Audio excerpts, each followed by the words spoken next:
Sosok keluarga AR, selebgram Bogor promosi judi online, ayah terpandang seorang guru ngaji.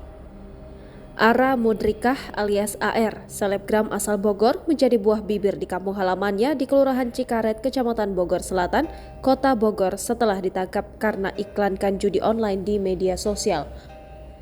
Jaka Nirwana, sang kakek sekaligus ketua RT setempat, mengungkap latar belakang keluarga Ara sesungguhnya. Menurutnya, keluarga cucunya itu merupakan sosok yang dipandang di lingkungannya. Bahkan, ayah Ara Mudrikah juga dahulunya adalah seorang guru ngaji.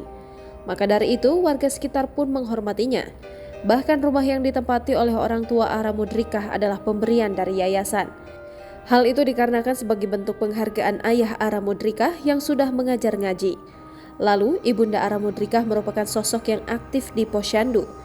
Diketahui rumah selebgram itu berlokasi di pemukiman padat penduduk, bahkan untuk menuju rumahnya saja warga harus melewati jalan yang cukup kecil. Kelakuan Ara Mudrikah di media sosial ternyata tidak diketahui oleh orang-orang terdekatnya. Bahkan keluarganya sendiri pun kaget mendengar Ara Mudrikah melakukan hal tersebut hingga berurusan dengan pihak kepolisian. Jangan lupa subscribe, share, komen, dan like ya!